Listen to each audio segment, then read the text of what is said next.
Bueno, continuamos la sesión de la mañana con la presentación del panel Gestión Patrimonial y Religiosidad, Alianzas para el Trabajo Comunitario. En esta ocasión nos acompañan dos colegas del Instituto Cubano de Antropología.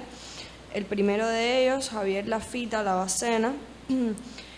cuya presentación se titula El patrimonio cultural, los escenarios comunitarios de la pandemia y el espacio virtual desde el extremo oriental de Cuba. Presentación que agradecemos además para un poco incluir algo que a veces nos cuesta trabajo, presentaciones que aborden problemáticas relacionadas con otras provincias fuera de La Habana. Nos alegró mucho tener esta presentación en el evento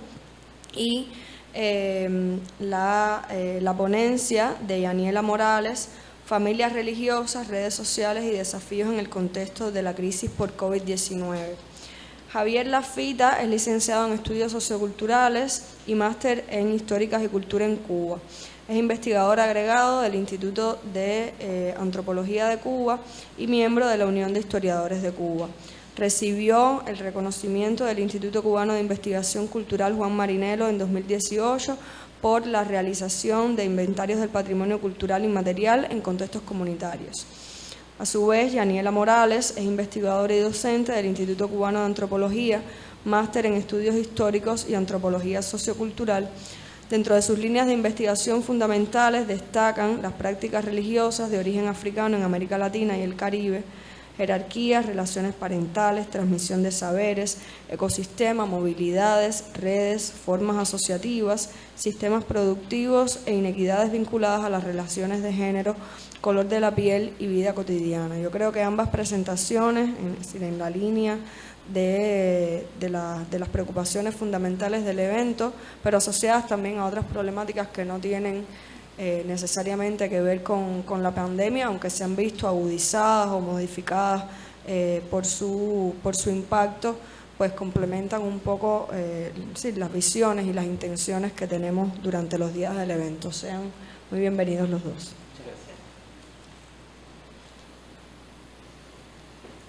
Bueno,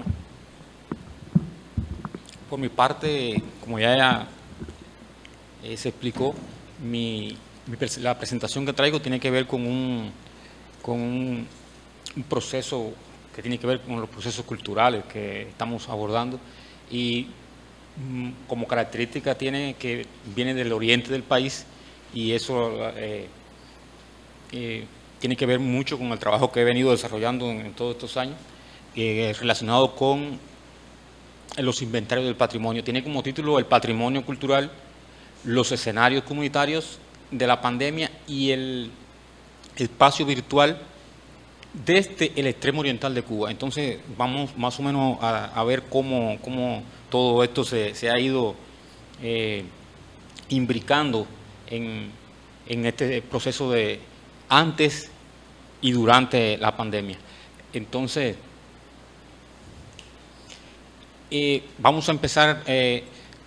Este trabajo está incluido dentro del eje que tiene que ver con el tema de las políticas institucionales, el desarrollo de ciertas políticas institucionales en nuestro país, y una es esta que tiene que ver con el desarrollo de la realización de inventarios del patrimonio cultural inmaterial en contextos comunitarios. Y vamos a empezar hablando un poco del tema de por dónde viene más o menos, que tiene que ver con el tema de la UNESCO y todo lo que promociona alrededor del patrimonio cultural inmaterial. Y vamos a empezar ahí. La UNESCO promociona desde hace décadas el respeto a la salvaguardia de los conocimientos y las técnicas tradicionales ligadas a la naturaleza. Todo esto incluye las comunidades, las personas y los espacios que le son inherentes, que es una parte muy importante que casi siempre vemos un poco desligado el tema del patrimonio cultural y el patrimonio natural y todo esto, pero bueno, ahí viene todo está todo muy concentrado, y entonces a partir de esto tenemos que empezar diciendo que la UNESCO en el año 2003 emite la Convención para la Salvaguardia del Patrimonio Cultural Inmaterial en contexto comunitario, que de esta manera hace un llamado a facilitar a los gobiernos, a facilitar los procesos que tienen que ver con la transmisión, con la salvaguardia, con la protección de estos conocimientos que son vitales, aunque a veces son un poco invisibles, pero son vitales para la cultura de cualquier país. De esta manera, y con este llamado que hace la UNESCO, Cuba también, como país firmante de esta convención,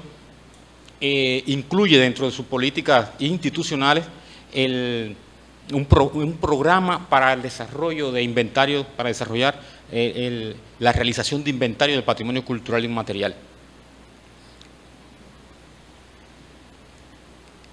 En esa parte se imbrican varios entes en este proceso, y estamos hablando que Cuba desarrolla este programa, pero con el apoyo, bueno, como dije inicialmente, partimos con el tema que tiene que ver con la UNESCO, pero también aquí se incluye Crespial como organismo regional para la salvaguardia del patrimonio cultural inmaterial, y en Cuba específicamente el Consejo Nacional de Patrimonio Cultural, en apoyo a esta, implicado en esta política institucional. Como vemos ahí, podemos observar en las imágenes, inicia este proceso de este programa apoyado por estos entes nacionales e internacionales, que tiene en un inicio explicar, porque era algo nuevo que venía apareciendo, explicar cómo llegar hasta ese proceso que se necesitaba. Para esto se inició con el desarrollo de un programa de talleres de capacitación. Había que capacitar primero a las personas para poder llevar a cabo este programa, y en esta primera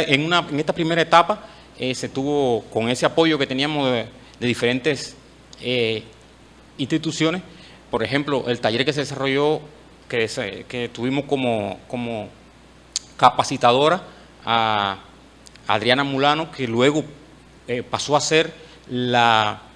que atendió o atiende este programa a nivel regional en Latinoamérica y el Caribe. Adriana Mulano en la oficina de Crespial para América Latina y el Caribe. Y fue muy bueno esta capacitación, porque ahí fue que se prepararon las personas que iban a desarrollar este proceso. Se inició el desarrollo luego en otra etapa se inició el desarrollo de varios talleres ya en el terreno, en las comunidades, talleres que tienen que ver precisamente ya con la sensibilización de las comunidades, de los habitantes de las comunidades, para poder llevar a cabo. Era fundamental sensibilizar a los comunitarios para llevar a cabo este proceso de inventario del patrimonio. Estos talleres que se desarrollaron de sensibilización iban hacia dos aspectos fundamentales. El primero tenía que ver con recordarle a los habitantes de las comunidades que ellos son importantes. Hay que partir de ahí, porque si no, ellos como protagonistas de este proceso, si no, esto no iba a ninguna parte. Que sus saberes y formas de hacer diferentes tienen valor. Sensibilizarlo en ese aspecto, y que ellos portan lo nacional. Eso creo que era lo primero, lo fundamental para poder salir adelante con esto. Por otra parte, otro aspecto, sensibilizarlos de que ellos son los dueños de ese patrimonio, de que ellos son los que identifican ese patrimonio, lo que deciden, ellos son los que deciden qué es su patrimonio y cómo, hasta qué punto y cómo desarrollarlo. Y eso creo que era otra tarea inmediata para poder avanzar en esta parte. En este desarrollo de trabajo muy arduo y de esos talleres se fueron replicando en diferentes comunidades. Estoy hablando de comunidades en las zonas montañosas, en zonas muy apartadas, en comunidades donde prácticamente muy difícil acceso, y se fueron replicando estos talleres que tuvieron muy buena acogida por las comunidades, y en ese ritmo hubo resultados importantes. Por ejemplo, ahí vemos un ejemplo que tuvimos en esto a partir de la realización de un inventario, y tiene que ver con la declaración de una comunidad, en este caso la comunidad Naranjo del Toba, una comunidad en el corazón de la Cuchilla del Toba, en las inmediaciones de esta serranía, que se declaró como comunidad portadora de tradiciones culturales por la Comisión Provincial de Patrimonio Cultural. Otro ejemplo, tenemos dos ejemplos, tenemos a esta misma comunidad, a partir de ese mismo inventario, se le otorgó el premio Memoria Viva por Juan Marinello, por el Centro de Investigación y Cultura de Juan Marinello. Y otro inventario que se realizó fue el inventario a los Kiribacitos, una continuidad histórica del Kiribá, Nengón conocido, un grupo de niños. Se hizo un inventario y también se le otorgó el premio Memoria Viva.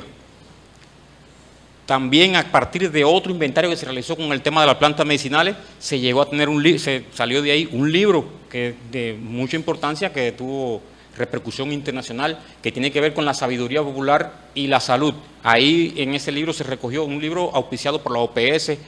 OMS, donde se recogió toda una gran cantidad de saberes, de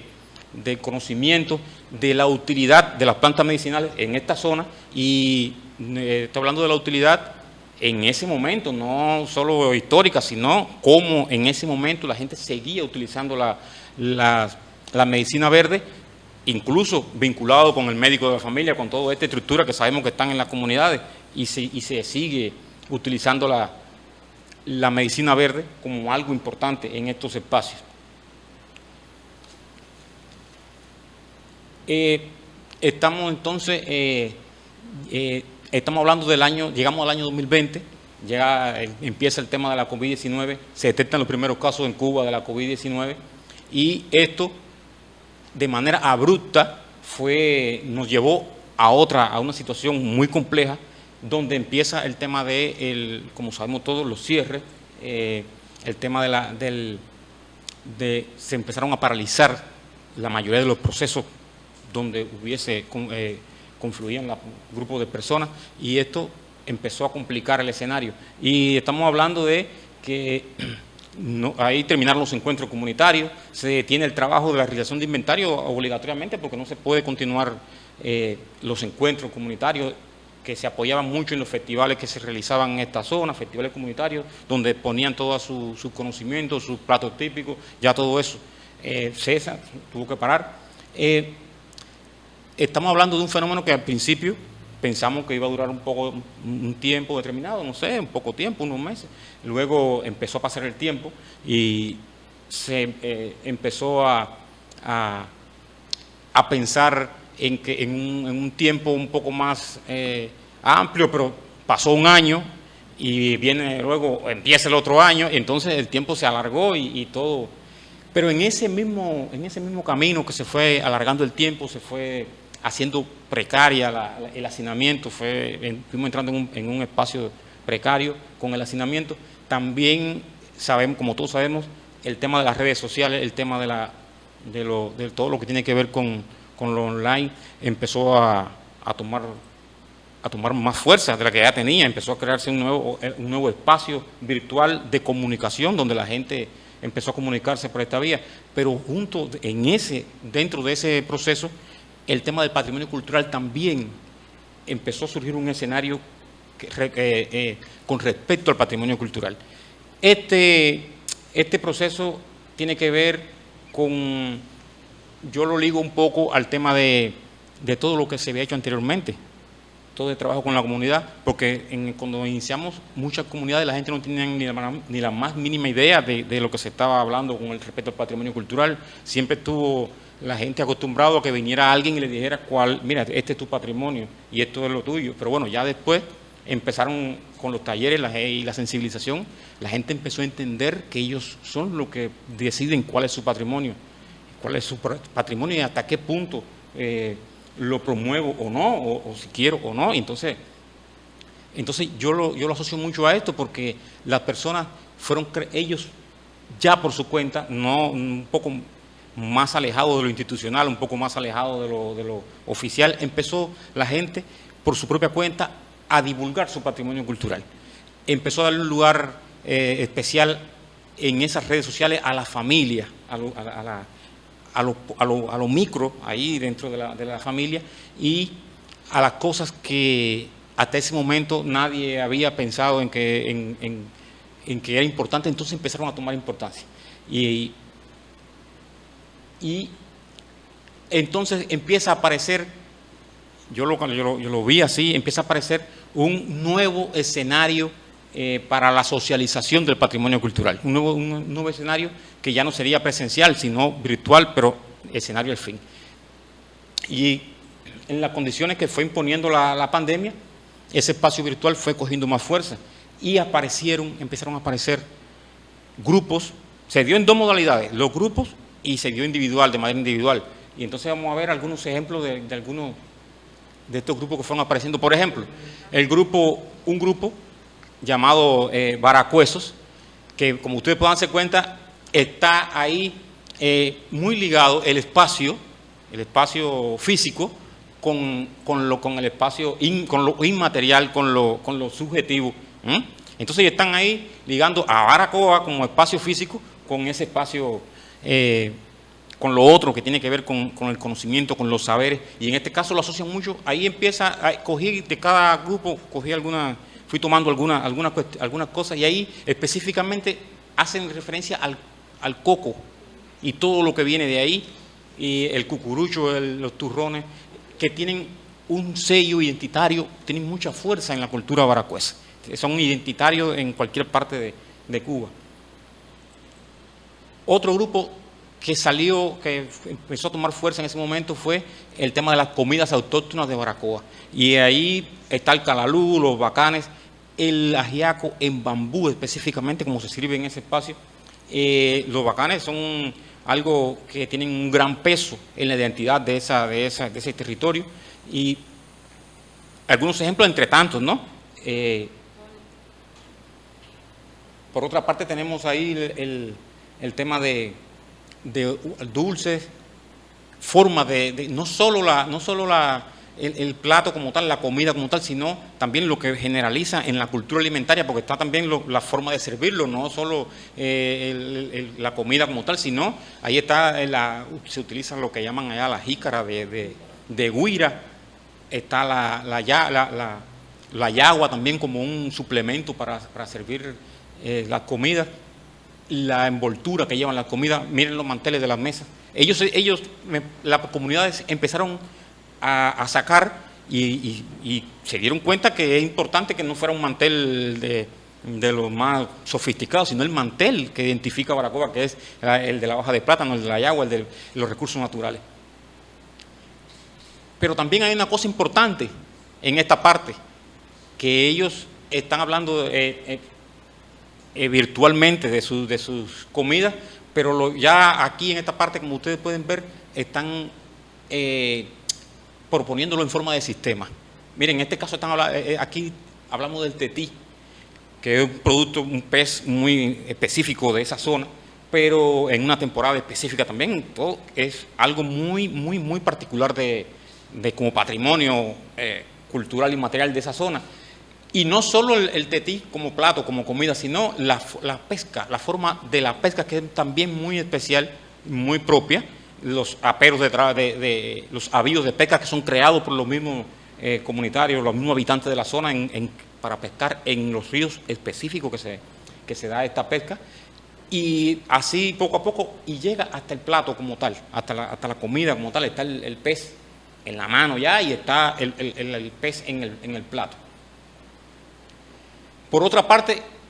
y también otro ejemplo de este sistema, está el tema del cacao, otro elemento identitario de Baracoa, específico de Baracoa. Y aquí lo vemos en su forma natural, en el proceso del molido, qué sé yo, todo lo que lleva, y no pueden observar ahí, no pusieron una vasija sofisticada tampoco, sino fueron a la huira. Entonces están haciendo énfasis en lo suyo, en lo que en un momento pensaron que no era tan importante, y después se dieron cuenta que sí,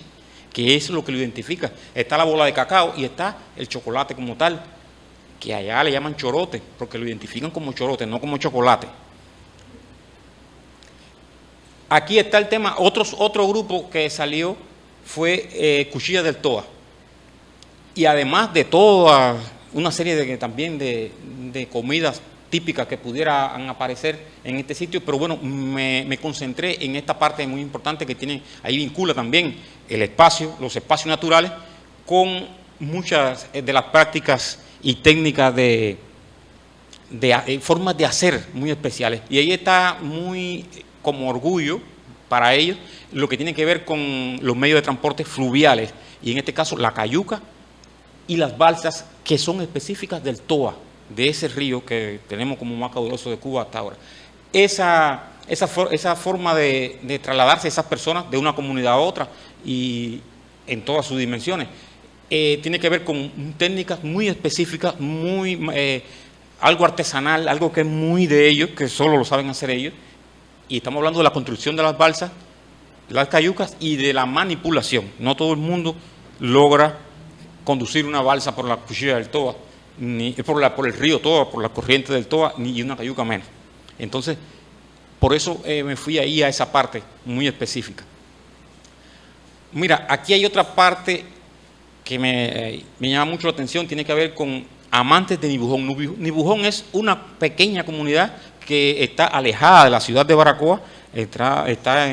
alrededor de unos 40 kilómetros de la ciudad de Baracoa, donde está dentro de la parte que tiene que ver con el Parque Alejandro, un área protegida, el Parque Alejandro de Humboldt, y las personas de esa comunidad, entre tantas cosas, siempre haciendo énfasis en esta parte, construcciones vernáculas auxiliares, que para ellos es algo muy común, algo muy normal, pero entonces empezaron a sacarlo como algo muy propio de ellos. Y es así, en la bahía de Tacobay, en esta bahía pequeña Ensenada, existe esto, que es una herencia de nuestros antepasados aborígenes. Se le han agregado algunos elementos, pero se mantiene la tradición, muy, muy importante, esa tradición. Y estamos hablando de los barentierra, que pudieran en un momento... algunas personas lo asocian con la parte de barentierra, con el nombre, con la parte de la tierra, pero aquí tiene que ver con esto que luego le llamaron atarazana, los conquistadores, pero en el agua, para proteger las embarcaciones y darle otros usos. Y entonces allí eso se mantiene con mucha fuerza y ellos lo resaltan como algo muy, muy propio. Por otra parte, igual o parecido, amantes de Jauco. Jauco es otra comunidad de forma contraria hacia el este de Baracoa, mucho más lejana, está entre Baracoa y Maicí, y lo que es ahora el municipio de Maicí, una comunidad perdida en las montañas. Y hay algo muy importante ahí que llama mucho la atención, y es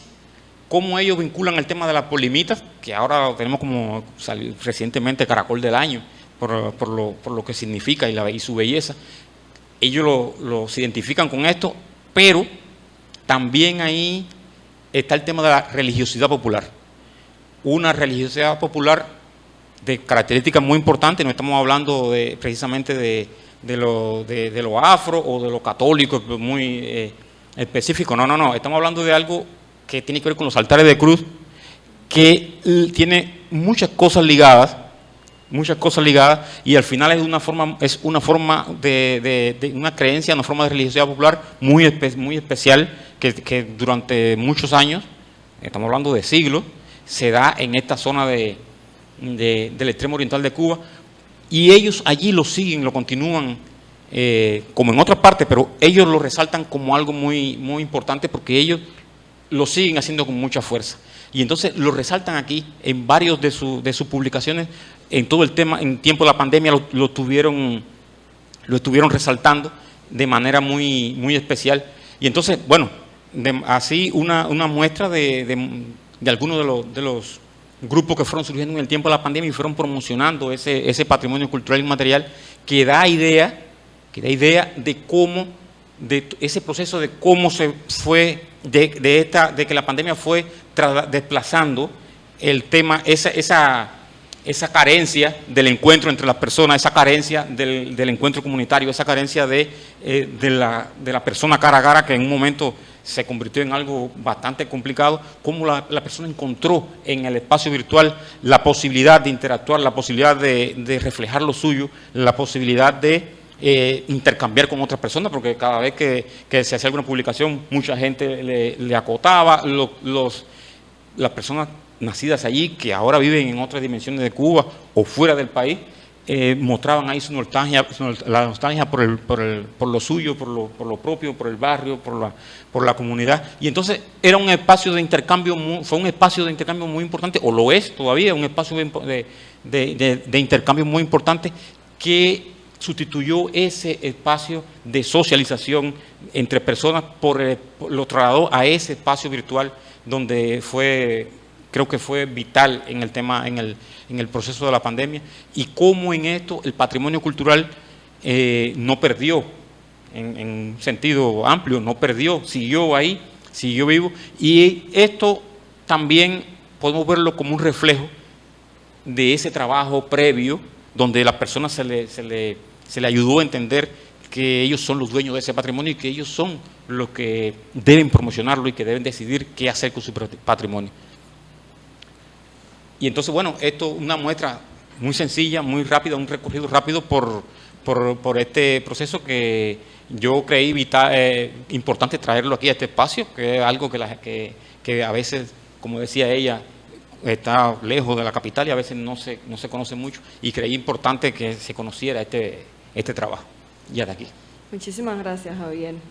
Ha sido súper interesante y ver también, incluso con condiciones que a veces no son las óptimas para esto mismo de la comunicación, porque me imagino difícil que la conectividad ya no tenga quizás la rapidez, la velocidad que tiene aquí, pero no obstante cómo las personas obvian esos contratiempos y logran gestionar de manera efectiva su participación dentro de lo que ellos creen, como tú dices, que es su patrimonio, y la manera de darlo a conocer para ellos mismos como comunidad, es decir, generando estos intercambios dentro de la comunidad, pero también dándolo a conocer fuera de sus lugares de origen. Agradezco, sí. Y una cosa importante es cómo las políticas institucionales al final tienen un resultado, tienen un efecto. Aquí esto es un ejemplo de cómo es la política. Que luego después las personas saben cómo aprovechar eso para continuar gestionando su propio patrimonio. Exactamente. Gracias. Damos la palabra entonces a Yaniela para que haga su presentación. Bueno, primero agradecer la oportunidad de poder compartir las experiencias que hemos vivido durante la pandemia. Realmente la pandemia, en términos de actividad profesional, nos sorprendió a todos los investigadores del instituto, concluyendo proyectos de investigación que habían tenido un recorrido de 4 años. En el caso de mi proyecto de investigación, había caracterizado las prácticas religiosas de origen africano en La Habana y Matanzas en los últimos 4 años. Cuando llega la pandemia, estamos en proceso de certificación de un nuevo proyecto que estaba encaminado a hacer un estudio más profundo de las formas asociativas contemporáneas que tienen estas prácticas. Para nadie es una novedad de los que estamos aquí, porque este encuentro está dando la facilidad de poder contar esas experiencias que hemos vivido, que los investigadores nos sentimos, sobre todo los que trabajamos desde la antropología, que nuestro caldo de cultivo es el trabajo de terreno, el contacto con el hombre, estar en la comunidad, trabajar sobre las prácticas, tener ese intercambio. Bueno, pues se nos cambió el panorama, el escenario nos cambia totalmente y había que introducirse en un proceso de cambio a todos los niveles, donde la identificación de desafíos a nivel metodológico y a nivel epistémico pues nos venían encima, y contábamos con poco tiempo para buscar unas maneras de hacer que nos permitiera seguir trabajando en nuestros proyectos y no descuidar un trabajo que tenía un antecedente, porque realmente el proyecto que empezábamos a ejecutar pues era la continuidad del que habíamos dejado, lo que en la búsqueda de características específicas de las manifestaciones religiosas de origen afro en el país. Razón por la cual, entre esos desafíos epistémicos, desafíos metodológicos que tuvimos que buscar, en mi caso específico, nosotros estudiamos el complejo Ochi-Fa y tuvimos que definir ¿Qué no dejar fuera en cuanto a prácticas asociativas contemporáneas? ¿Cómo hacerlo teniendo la mayor cantidad de información y que metodológicamente estuviera respaldado y que tuviera una sistematización anterior? Eso nos hizo volcar la mirada hacia la Escuela Mexicana de Antropología y hablar de la etnografía digital, que es un tema muy poco recurrente en la etnografía en Cuba, porque generalmente se habla de la etnografía clásica, de la que fueron legitimando las escuelas, y qué íbamos a etnografiar y cómo. Y ahí nos surge la interrogante de que había que buscar esos referentes teóricos que teníamos en América Latina, que habían sistematizado ya algún que otro trabajo de etnografía digital, y hacer en breve tiempo una búsqueda en nuestras condiciones, en nuestros entornos, con nuestros objetivos de trabajo, las principales limitaciones que íbamos a tener y aquello que nos era favorable para seguir trabajando. Razón por la cual al cambiar el polígono de investigación, pues decidimos buscar aquellos entornos donde había prácticas asociativas, fueran contemporáneas o fueran tradicionales, o sea, cabildos, cofradías, casas de santo, y olla, y les di, que es como le denominan a las casas de las prácticas que tienen un referente importante en las prácticas religiosas de origen nigeriano actualmente, en la parte contemporánea. Y definimos, para que no se nos quedara nadie fuera en el país, pues trabajar con el Cabildo Changó Bumí de Santiago de Cuba, trabajar con el Cabildo Cunalungo de Santa Clara, trabajar con el Cabildo Oniré de Matanza, la Cofradía Cerdá de Minas del Río, y lo que más cerca teníamos en La Habana, que en mi caso particular, como vivo en un poblado que las prácticas religiosas de origen africano pues son bastante recurrentes, que es Regla, pues ese entorno me era más fácil. Aún así, llegamos al punto donde no nos podíamos mover de nuestras casas. ¿Y qué hicimos? Empezar a hacer un estudio o empezar a comunicarnos de manera telefónica, a ver cuántas de esas personas que dirigían los procesos en esos sistemas asociativos contemporáneos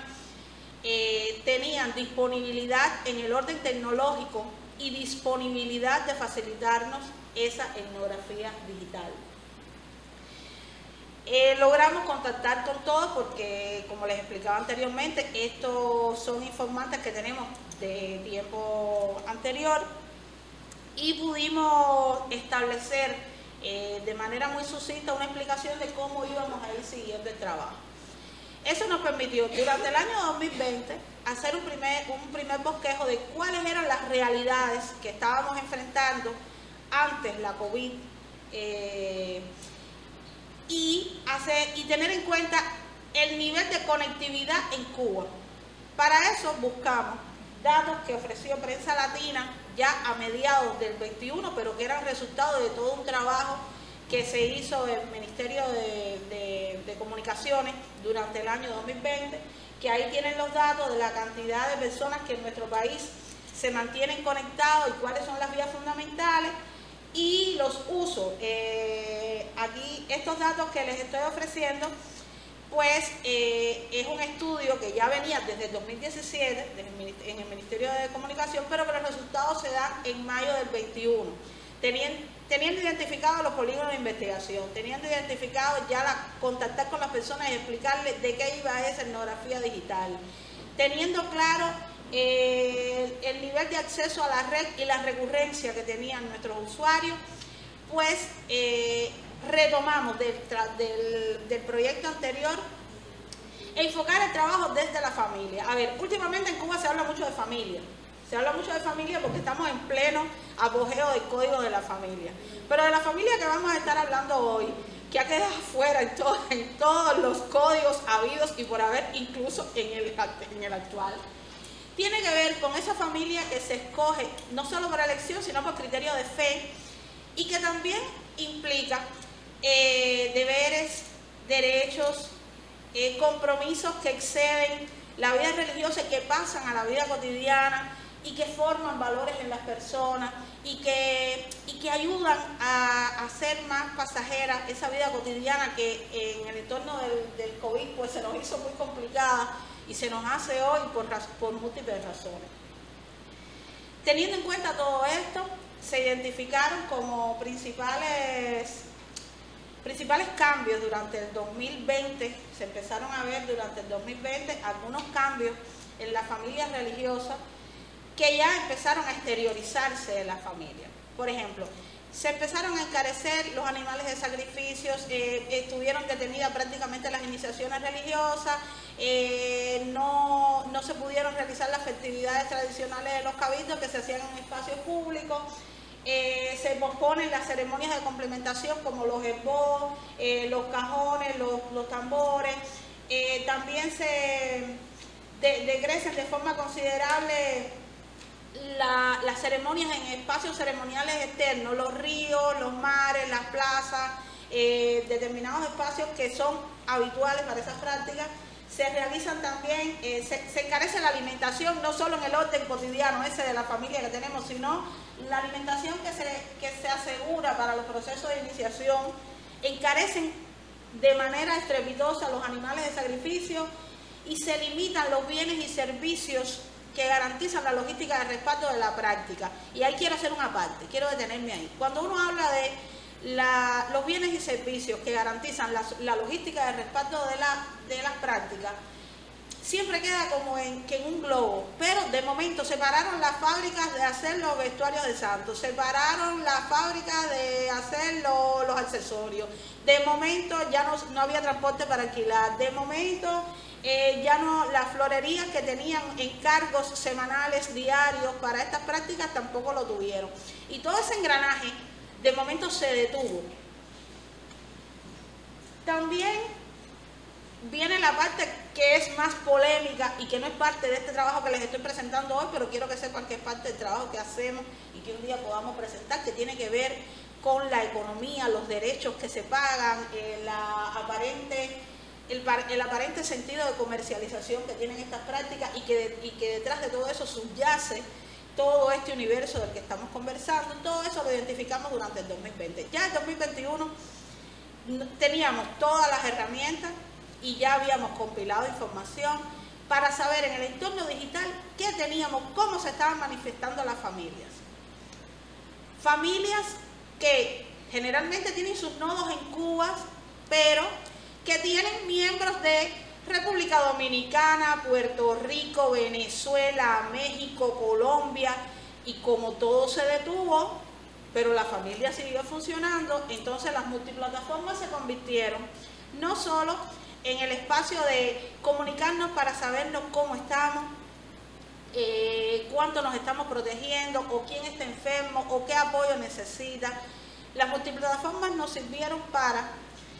darnos cuenta de que debíamos registrar las prácticas socioreligiosas contemporáneas y el complejo de relaciones que se generan en las mismas a partir de los usos, los significados y las rutinas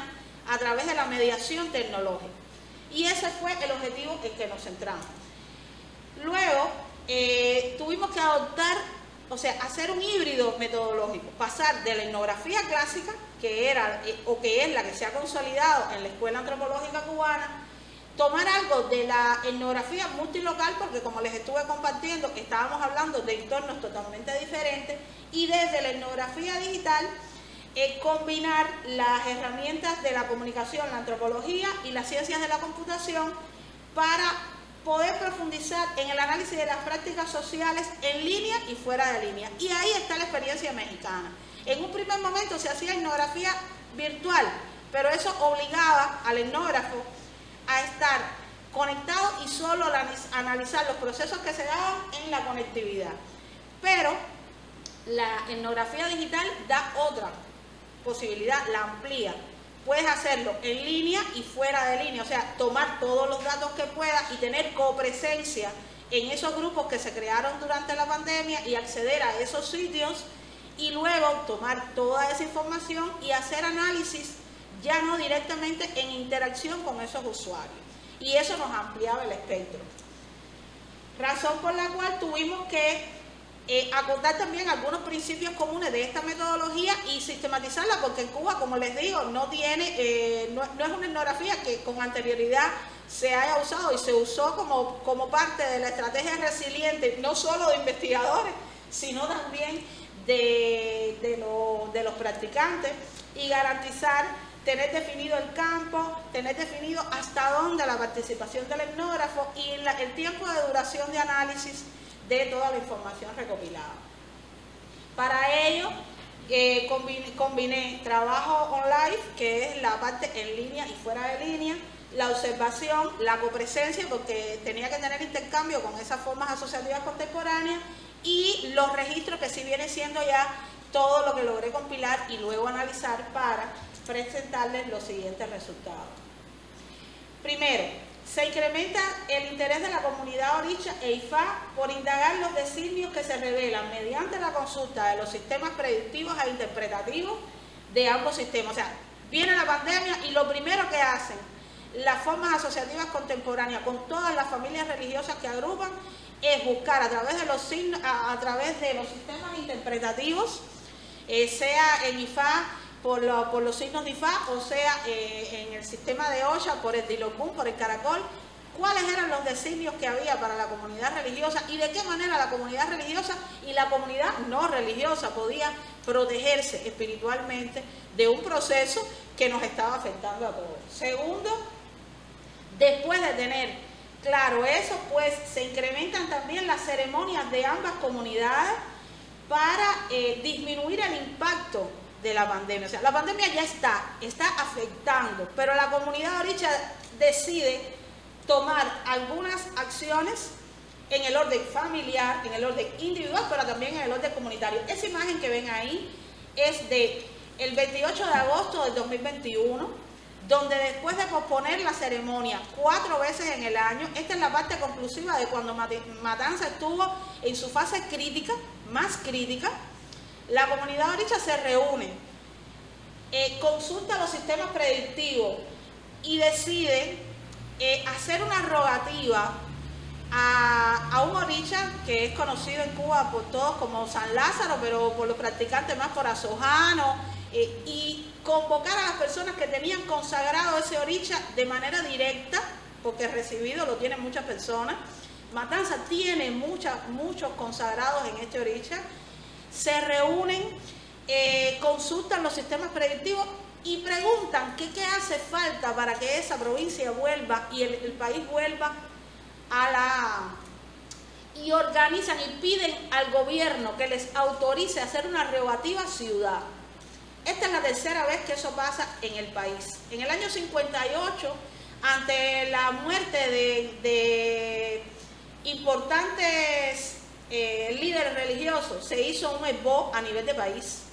En el año 2016 volvió a ocurrir lo mismo en Matanza y mueren 5 o 6 bases,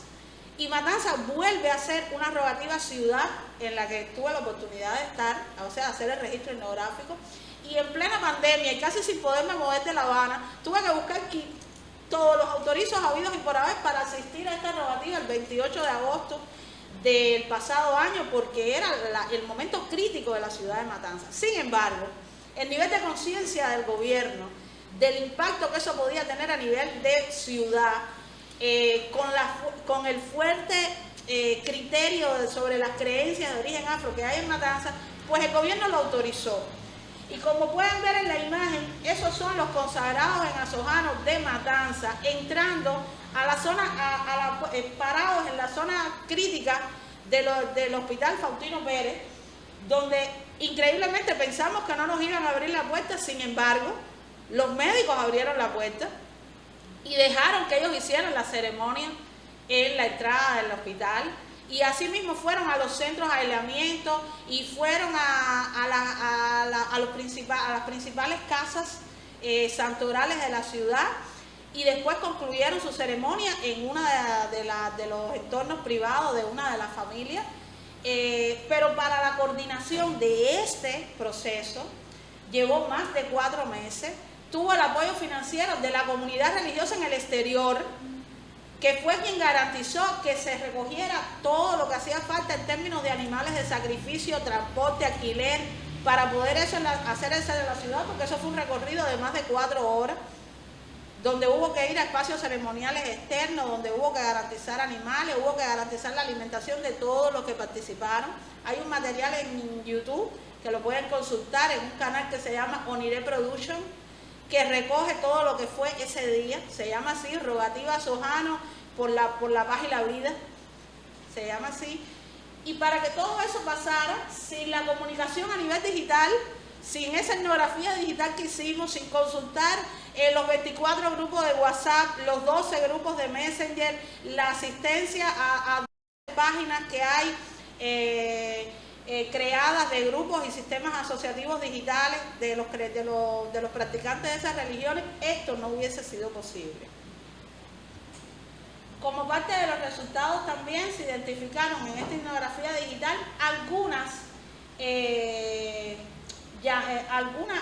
algunas rogativas que se hacían a nivel ya familiar en los cabildos, en las casas de santos, que solo se lograban,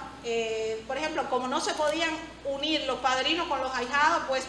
por vía digital le decía, pues pon esto y haz lo otro, y a tal hora nos vamos a conectar todos y vamos a hacer la rogativa, y eso pasó a nivel de familia en Cuba y fuera de Cuba.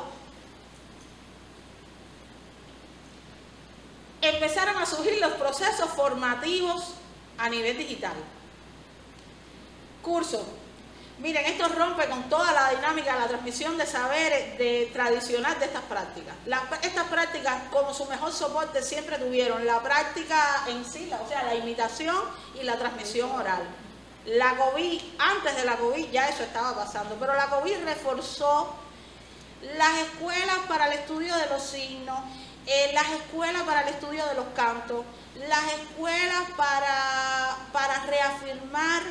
el origen de las genealogías de la familia y reencontrar familias religiosas en las redes, porque empezaron a intercambiar, yo vengo de la rama tal, yo soy ahijado de fulano, pero a mí me dio un santo de Andibú, fulano de tal, y eso empezó a crear redes y a unir personas que se empezaron a apoyar desde un lado a otro, tanto dentro de Cuba como fuera de Cuba. Eso que están viendo en pantalla es la ceremonia de la que le estaba hablando. Ya ahí estaban en el espacio privado.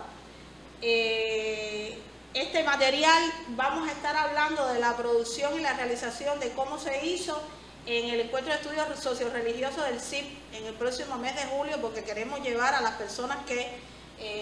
hicieron posible todo esto. Si se dan cuenta, esto fue por toda la ciudad. Buscar el autorizo de eso, ustedes no tienen idea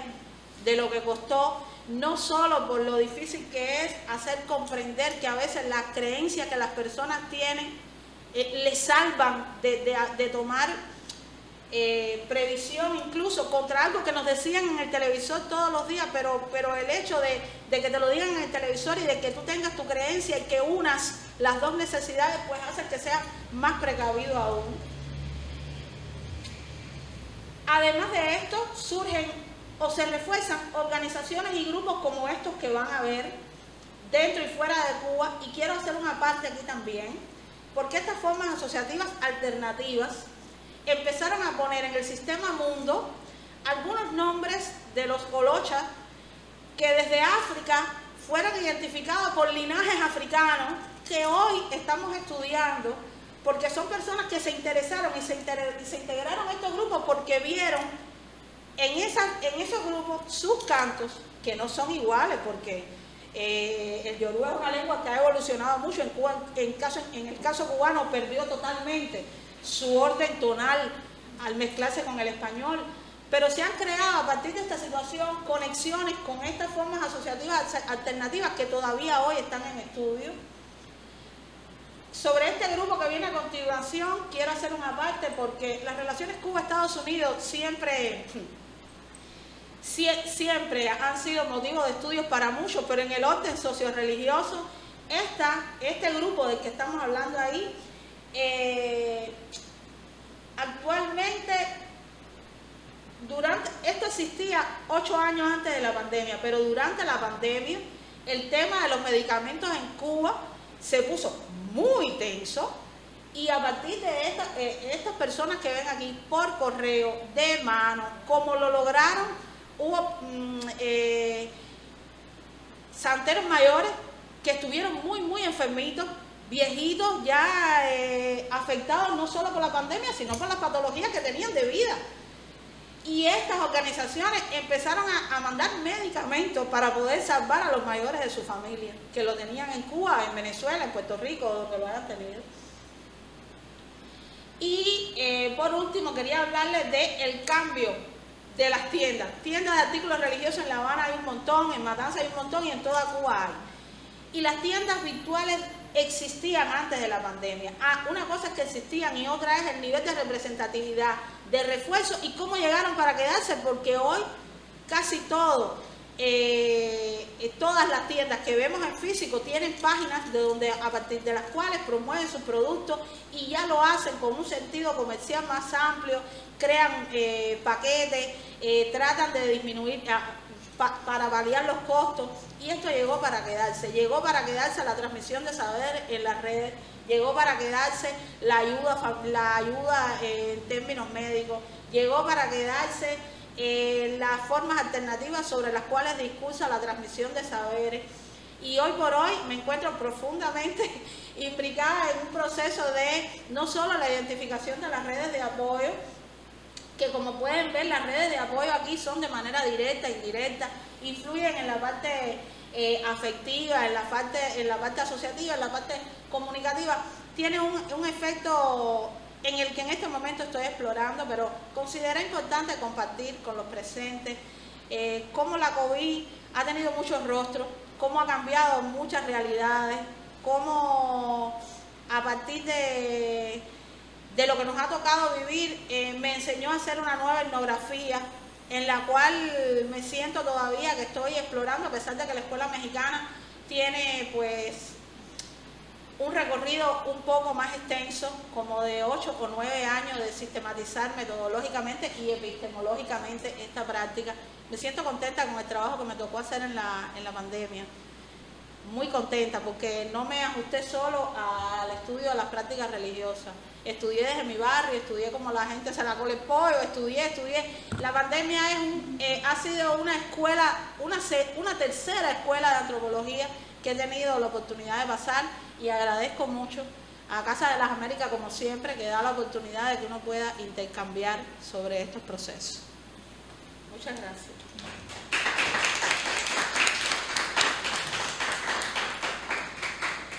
Muchísimas gracias, Yaniela. Yo creo que esta presentación complementa también la que hacía Javier, y vemos cómo estos procesos inmateriales si se van gestionando a partir de las personas que son los responsables y los protagonistas de su ejercicio, ya fuere en el extremo oriental de Cuba, como nos presentó Javier, o a partir de las prácticas de origen afrocubano, específicamente el trabajo con la regla de Ochifa. Si alguno de los presentes quisiera igual comentar algo o hacer una pregunta, tenemos un micrófono en sala desde donde pueden hacerlo, o algún comentario igualmente que ustedes quieran compartir. Yo creo que estas dos experiencias que nos han presentado han sido sumamente interesantes y abren el camino a lo que estaremos viendo durante todo el evento. No sé si alguien tenga una pregunta. Bueno, no te pares ahí, acércate un poquito, dale.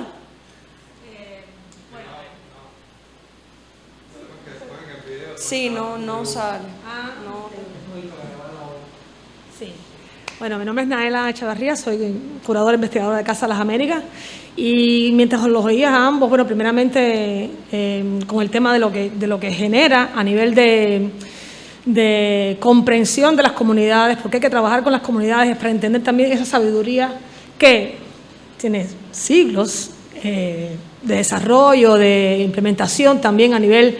de transmisión de generación en generación, y cómo han ido cambiando evidentemente, no solamente con la COVID, porque eso venía, como bien dicen ustedes, un poco antes, pero que se refuerza también en este momento actual, y también las agencias que cada uno de estos grupos ha tenido desde el punto de vista de